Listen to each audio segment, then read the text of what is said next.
I have a question. Is this all TensorFlow specific, or is it sort of deep learning package agnostic? It's a very good question. So for the first part of the presentations today, you looked at hyperparameter search. In that case, it's agnostic to the deep learning package. You can construct a PyTorch model and optimize the hyperparameters of the PyTorch model through this optimizer. But in the neural architecture search, you have to define our operations as TensorFlow or Keras operations, basically. Now I don't know if Roma has been working on something experimental without updating us, but as far as I know, we are stuck. We are with TensorFlow and Keras at the moment. I can give a little more detail on this. So in neural actor search, Brian, thank you for the question, by the way. The idea is really for the user to do the minimal quantity of work.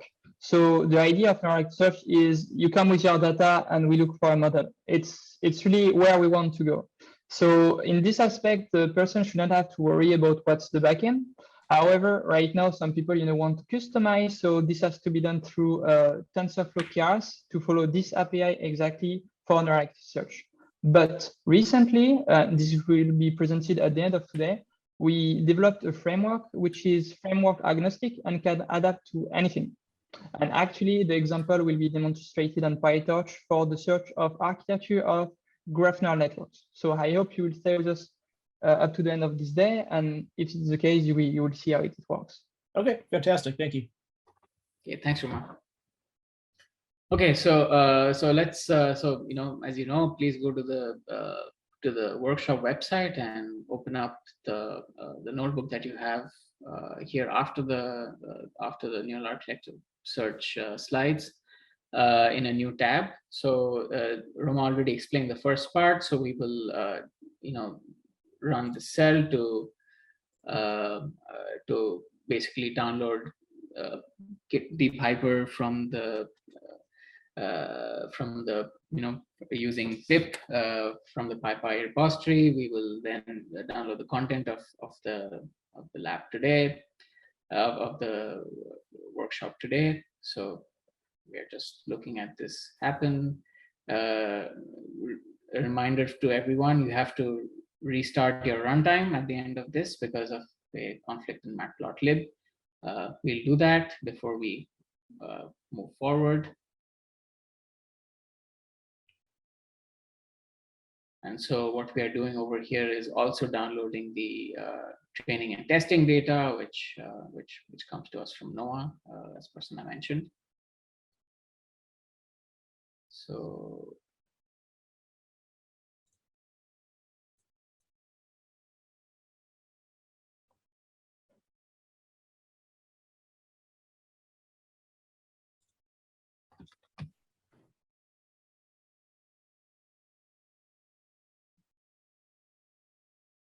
okay, so we are DeepHyper has successfully been loaded into the Colab path, and we should be able to go ahead and run these codes. One thing to note over here is that neural architecture search actually, it takes a little while. So while we will be going through and looking at the cells in this particular notebook, I'd encourage you to try and run them offline separately and reach out to us if you have questions. And we'll just focus on the specifics of each cell. So over here, let me just revise what Roma told you. So we have a function that's specifically designed for this workshop that loads in the train and test data and a mask. So the train data over here, is a three-dimensional NumPy array, which is used for, of course, for training. The first dimension of this is the number of snapshots. So this is the weekly average C/S temperature. So all the temperatures for 1 week that are averaged, and starting in 1981, and then 427 weeks after that. 180 corresponds to the number of latitude degrees of freedom. So from the equator, which is 0 degrees, to plus and minus 90, the poles. And 360 corresponds to the longitudinal discretization. So, 0 degrees at Greenwich Mean Time, the prime meridian, and then so on. You can visualize this particular data set as you see over here. The mask is used to hide continents. We don't care about them for the purpose of this forecasting. So we will be forecasting only the temperatures at the or the surface of the sea, and then we can go ahead and look at our our LSTM model. So in a lot of the examples that you'll see today, we have a baseline model that we look at as a a source of comparison. I get this question a lot. Is it possible that a human can at some point of time come up with a baseline that beats your hyperparameter or neural architecture search? My answer to that is it's always possible, right? Because you never know, someone might have a gifted touch, but in general, the amount of time you spend as a human on constructing a baseline model that is sufficiently accurate for your application it's not, it doesn't scale, it's not sustainable. So that's why we want to leverage large machines to explore this very, very large search space more effectively. So over here we have a baseline model where you can change the construction of this model by passing in this dictionary, which by default has one LSTM layer with 128 neurons, certain activation functions, certain learning rate, and so on. These are things that are design considerations. So I'd encourage the people in the audience to actually go back and run this code and see if they can actually change the baseline architecture to match the results of the neural architecture search. That'd be an interesting exercise to see how long it takes you to actually get close to what the neural architecture search is giving you, okay, or beat it potentially.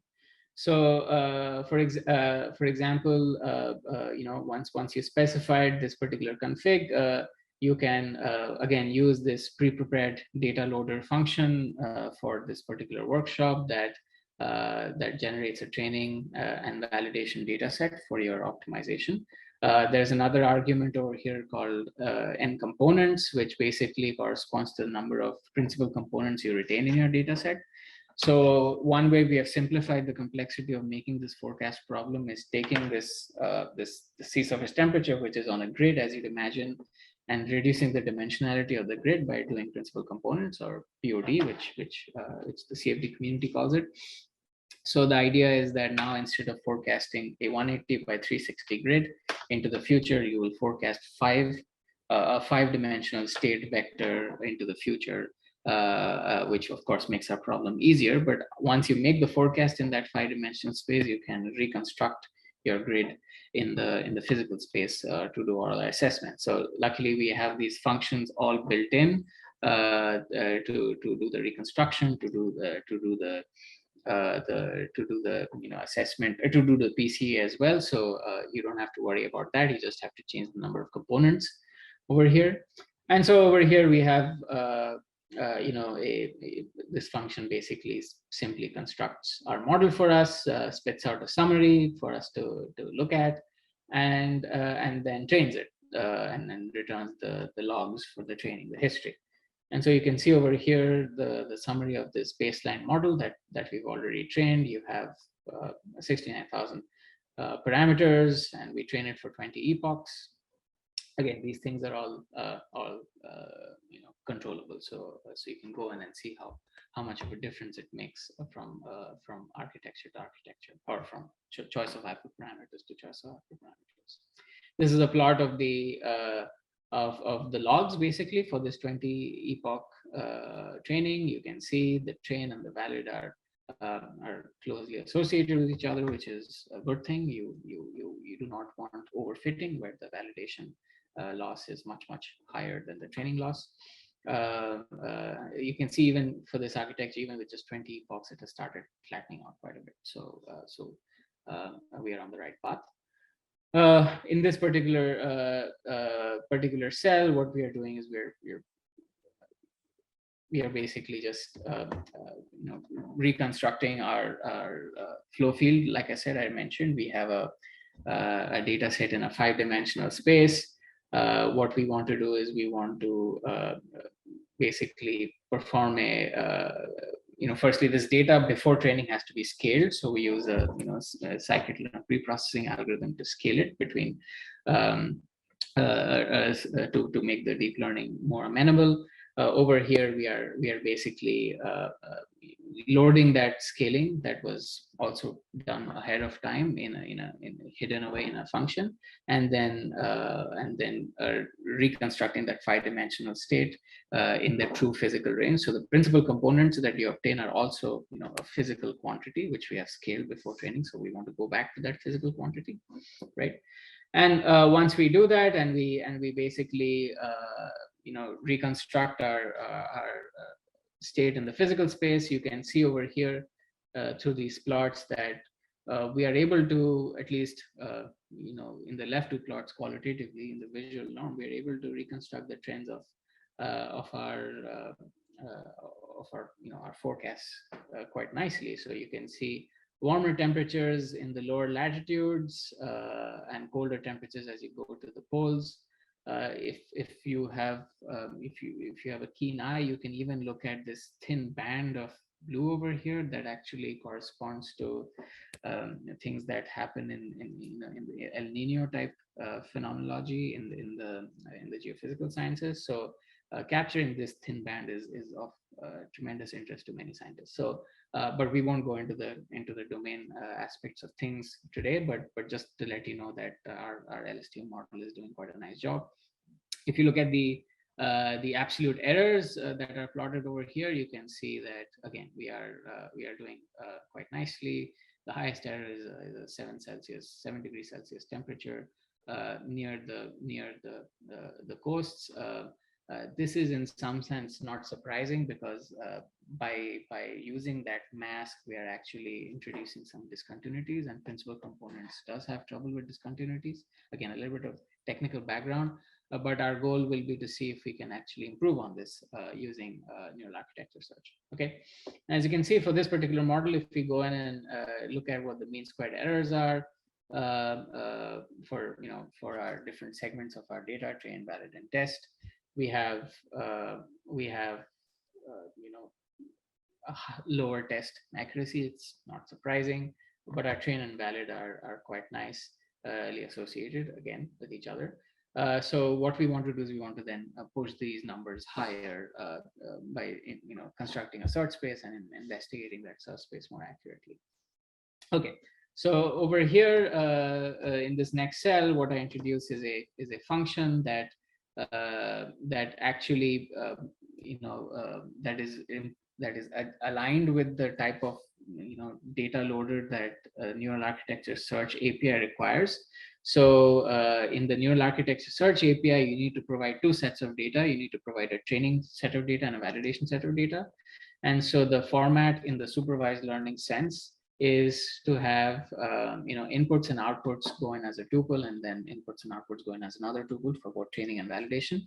So our original data function had a test data set over here as well, but we don't need it. Again, we don't want data leakage, so we'll only send training and validation. Once we prescribe this type of data function, we can then go into constructing our search space class. So this is the cell that we actually looked at in our slides, but I can go through this again in a little more detail. We want to build our search space class. So we import k search space, which is which is the super class that that constructs this graph with operations on it. Within this, we can add different types of nodes, like I mentioned, constant nodes and variable nodes. Variable nodes have operations on them that can be searched, and constant nodes do not. And within nodes, and for connecting nodes and having information pass across nodes, you have different operations over here that are required for example, not doing anything at a node, or connecting nodes to each other, or ensuring that shapes of data that are coming from two different nodes are consistent, right? So we don't want to have an input tensor that has state vector of 10 degrees of freedom clash with a node which requires 8 degrees of freedom. So we have to do a transformation that so that both are 8. So that's the add by projection operation. So you multiply it by an 8 by 8 by a 10 by 8 matrix, for example. Okay, so as we go into this, going back to the question about why it's so easy to use this API with people who have expertise in TensorFlow, you can perform operations in addition to the ones I just mentioned by just prescribing layers that are built into TensorFlow keras. So we want dense operations, we want LSTM operations, we can add other operations over here to make our search space all the more complex. Okay. All right. So within this particular class, let's again, like I said, define the input and output shapes. Define a num layers variable, which is not really layers, but it's kind of telling us how many variable nodes are there, because if you define a layer to be a matrix vector multiplication, there could be many such operations in the neural network. We will start building our graph by specifying the first node to be the input nodes. That's where the input goes into the graph. And then after this, we will start, remembering a history of 2 nodes. In this case, there's only 1 node to start with, but the collections, collections API lets you, or module lets you actually push nodes to it, and it's kind of like and also it pops nodes as you push new ones to it. So it's like a first in last out type of approach. No, first in first out type of approach, sorry. So over here we specify the length of this collection to be 2. So we will only look back 2 nodes into the past. Within each iteration of num layers, we are going to add a variable node. So this is a node that can be perturbed by the genetic algorithm. And to this node, we will add operations such as initially we will add an operation that either adds a identity operation. So in that case, do nothing. So if that is selected, the input to this particular node will become the output, right? So we don't do anything. So that's the comment says we do not want to create a layer in this case. Or we will add an LSTM with varying degrees of units. Okay. So here is an interesting approach to actually also search for a set of hyperparameters while you're doing a neural architecture search. For example, the number of neurons can be added as a dimension to search across. Over here, you could add other things like activations, but there is a more elegant way to do this through the DeepHyper API, which will be a part of our next session. So you can jointly search for neural architectures and hyperparameters together. Okay, so let's say we've specified what our variable node operation is. So let's connect it right to our previous node, which for the first iteration was just the input. So the connection is made so that information can flow. We get an output from this. After we make the connection, we have to decide what the decide what to do with the cell output. So after the connection is made, what comes out from the node can directly go into the next node. That's what's natural, but we can also over here perform operations to connect what I said, the history, the nodes that were kept in history through certain skip operations, right? So over here, we have a loop that has that goes over all the anchor points that we had. In this case, the anchor point was just the input. So for the first iteration, this is not very interesting. But for later iterations, this collection will contain variable nodes in that that were 2 iterations in the past.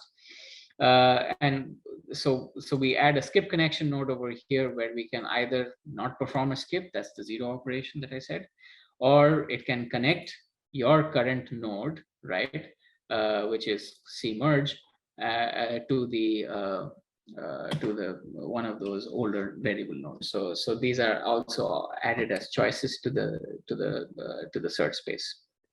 Okay, and once you're done with this constant node that you define. So again, we this constant node over here is just connecting the output to the skip connections in the past. You can then go to the next iteration by ensuring that the output becomes the input, basically. So previous input will be again connected to the next variable node. So we want to set it as the input. Okay.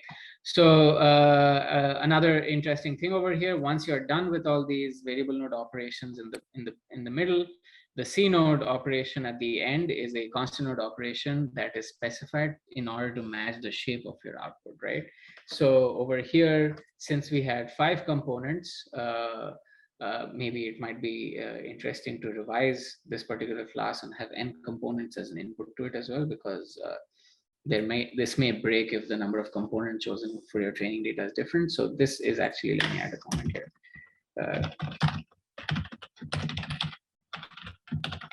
So over here, the output should be 5 components long. So we specify this as as 5 specifically to match the shapes. Okay, so that's our search space. Excuse me. And now that we specified the search space, before performing optimization, we can actually run some samples, random samples of the search space. So over here, you can see that if you sample 4 times, you're getting architectures that are different. So over here, you can, of course, play with this and get dramatically different architectures over here. So with different numbers of parameters as well. Okay, so of course, this is a reduced problem over here because we're running it in Colab compared to the original reference where we ran this study. You know, you feel free to tinker around with this to see how things change. Okay, so then we can use the DeepHyper API to run our particular experiment. So we specify our load data function where I remind you we had train and validation data sent in separately. We provide the search space definition to the problem.searchSpace function, and we decide some hyperparameters which are fixed at the moment, but like I mentioned, you can also search across these in a joint HPS NAS type search. Over here, the hyperparameters are you know, your standard choices: batch size, learning rate, optimizer, epochs, and so on. And the idea over here is to then specify what the loss function is. In our case, it's the mean squared error, and also what the objective is. So we want to maximize our objective. So we want to minimize, because we want to minimize the validation loss, we provide a negative over here, right? So quite easy to understand. Another thing that we specify over here is a model checkpoint that is meant for saving the best models only, and these models will be read in and used for our post-training assessments. Okay, so again, this particular cell takes quite a while to run if you're not on the GPU and you're running this on Colab. So we are going to skip this, but over here, what we're essentially doing is we are kind of just running this this search problem with which will save it to a directory regular results. And we previously ran this code. As you can see over here, the search space is essentially represented as a list of integers. It's quite convenient. That helps with the genetic algorithm. And it also gives you what the objective function is for each search, for each architecture that was sampled. You can also see how long it takes for each architecture to be trained. As you can see, certain architectures will take longer if they have more parameters. So that's another consideration. And I believe we have another talk in the research section tonight or this evening, where there is a discussion about multiple objective searches, at least in the hyperparameter sense. So you may also want to search for architectures, not just in the from the perspective of objective function, which is common, but also if you want to ensure that your architecture is sufficiently rapid to evaluate. Okay. So we look at we pick up this essentially this dictionary of, it's a JSON file, this dictionary of results, and we look at what architecture gives us the best objective function, and what its basically its list of architecture choices are. We can then just provide this list of architecture choices to the sample function, and then plot what this architecture looks like. And as you can see, it's something quite complex. So again, not something that that would be trivial to discover manually, right? So it's nice that we have this this tool to help us with it. If you then look at the logs of the best architecture, you can see that in comparison to this to the baseline architecture that we constructed a while ago, we are able to get a much lower mean squared error, both training and validation in the same duration, just 200 epochs. So this kind of tells us that we are actually able to search for a nice algorithm, and so based on how many epochs you choose, you can see the best architecture choices can change. So the hyperparameters play an important role in this particular search process. But it's also a nice way to sort of offload the architecture discovery phase of your research project to something automatic. Okay.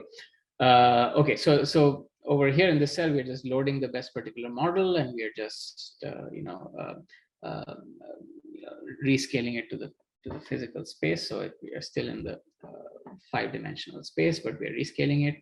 And over here, what we are doing is we are reconstructing it in the physical space, and plotting it on the grid. And as you can see, of course, visually speaking, you can't tell much. You can't see much difference between what was predicted and what is original between the baseline and this improved architecture. But if you look at the scale of the absolute error, it was up to 7 degrees Celsius in the past, but now we've brought it down to 4 degrees Celsius. So that's a benefit of 3 degrees Celsius. So that's kind of nice.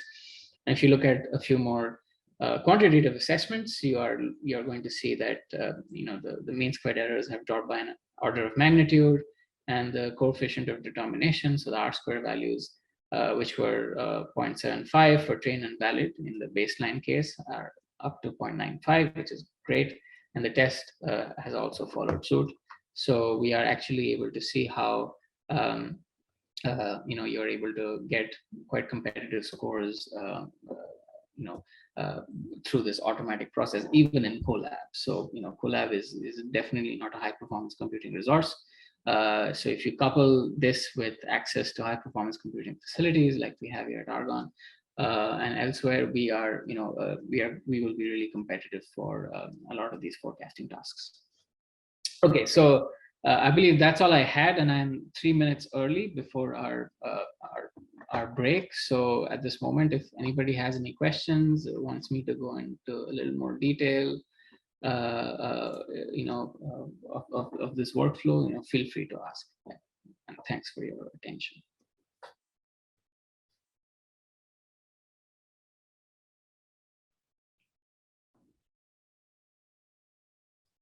Of course, you can use Slack. Slack will be great. So in that sense, we will make a record of your questions, and we were probably also going to construct a frequently asked questions page to put it in our documentation. So feel free to contribute there.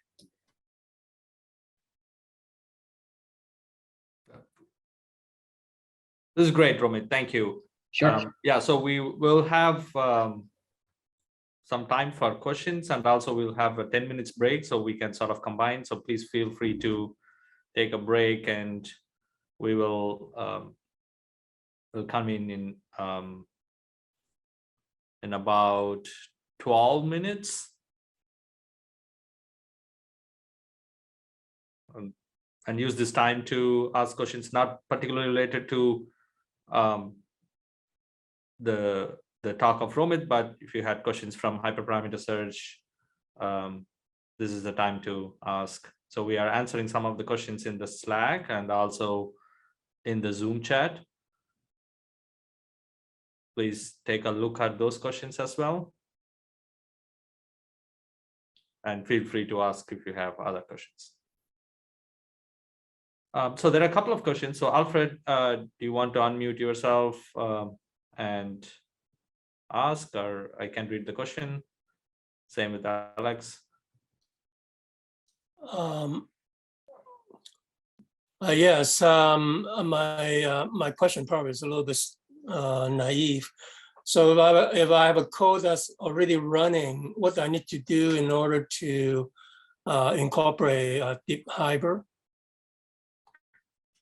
So the first way, or the sort of the first approach, let's say, if you want to do hyperparameter search for the code, the model training code that you already have, right? So the first thing to do is to sort of, write a wrapper for that model training code in which, instead of having the parameters that were fixed by you, say that, you have a dictionary that is coming inside the wrapper and you are running the model based on the values of the hyperparameters given in the dictionary, right? So that's the sort of the first step. Once you have that, then define those parameters, those hyperparameter ranges in DeepHyper, and you are ready to go. So as long as you have a function, so if you look at how the run function was written, so it's essentially taking your code and plugging that inside the run function and make your code sort of parameterized, right? So where you have the hyperparameters exposed rather than fixed, right? So that's the sort of the first thing I would suggest.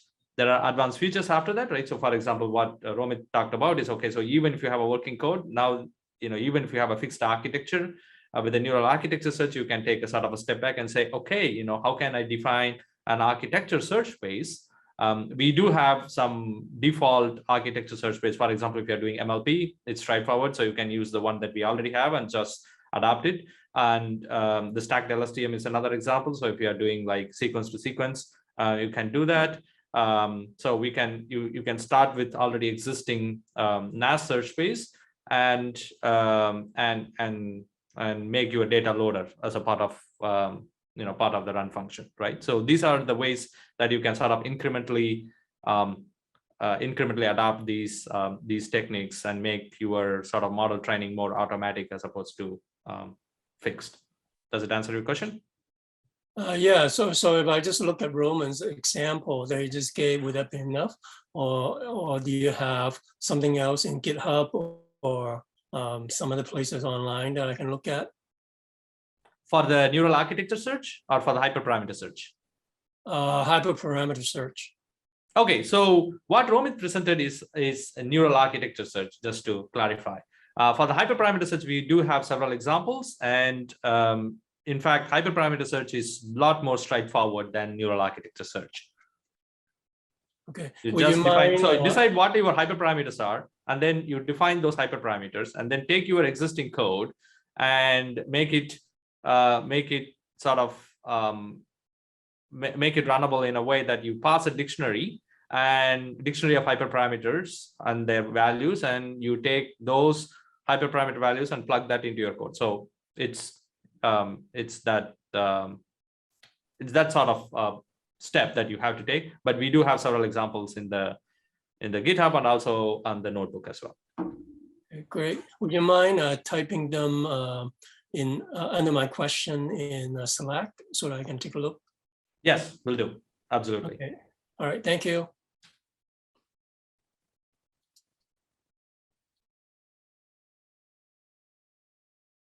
Okay, there is a question on encoder decoder.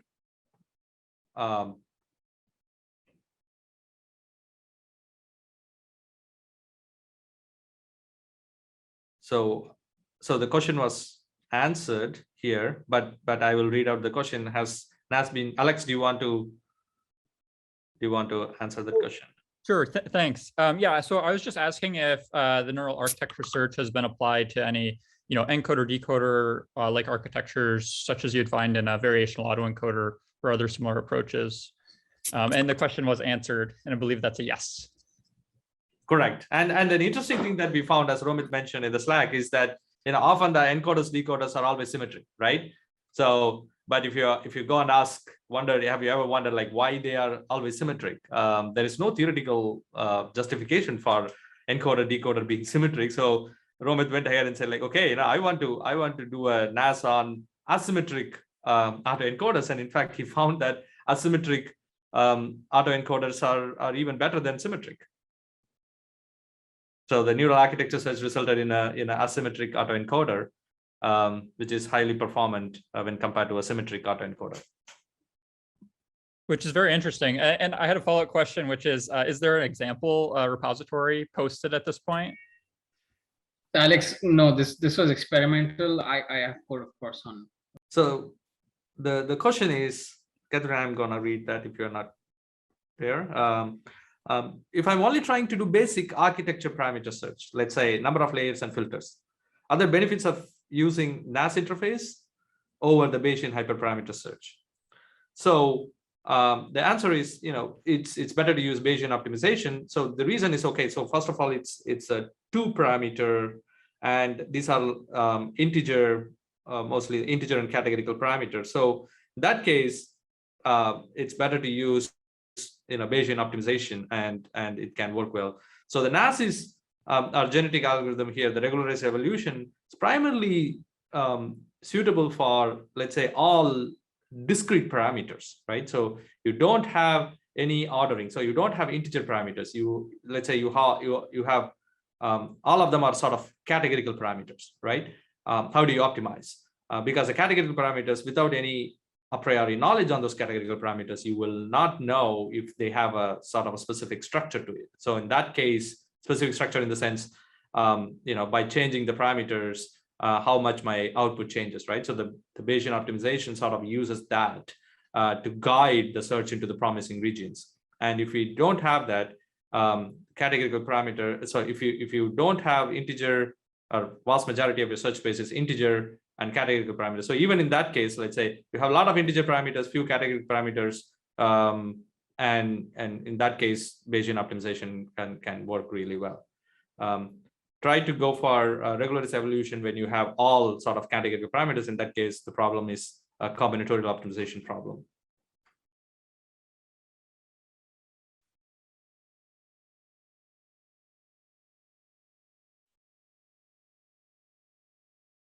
Does that answer your question, Catherine? Why regularized evolution over, why Bayesian optimization over regularized evolution?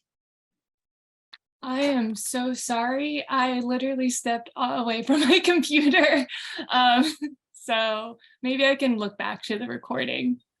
Absolutely, no problem. All I'm saying is Bayesian optimization, the one that we have. So even like, let's say if you have all real parameters, right? So if you're optimizing only learning rate, let's say learning rate and regularization parameter, in that case, Bayesian optimization with Gaussian process regression will do better. Okay, we are not talking about scale. Let's say fewer GPUs, you can do it really well. As soon as you throw in more integer and categorical parameters in the search space, then you have to use Bayesian optimization with the ensemble of regression trees. Okay, especially for scaling this. Okay, and then the third case is, let's say, okay, all my hyperparameters or all my sort of choices are categorical, which means there is no ordering between those values of each hyperparameter. Let's say if you take different activation functions, right?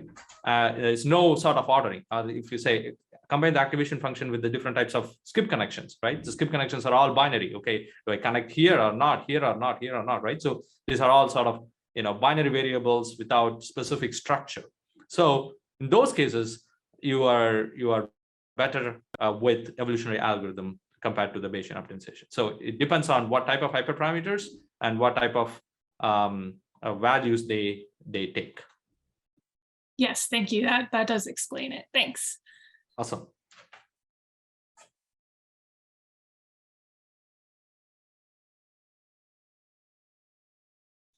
Okay. So there is another question on a gal.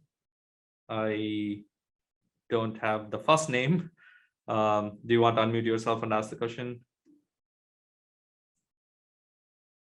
If not, I can read. Is DeepHyper installed and available on Perlmutter NERSC, accessible to regular NERSC users? Kyle, do you want to repeat that here? Or Nasser, sorry. Sorry, I just opened my mute. Okay, Unmute. no problem. Nasser, No, Kyle, yeah, so yeah.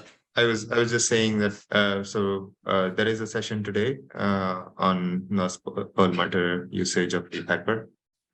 So right now we install by source at this point, but we are working with NUS folks, and we could make it available in the future to like module load DeepHyper as well. But right now it's source installed and it's pretty straightforward. Okay, I just got that GitHub point, so thank you for that. And I just want to make sure, like, if I follow that procedure, that should be fairly optimized installation. Yeah. So the README file should show you how to install from source. Okay, thank you very much. Thanks.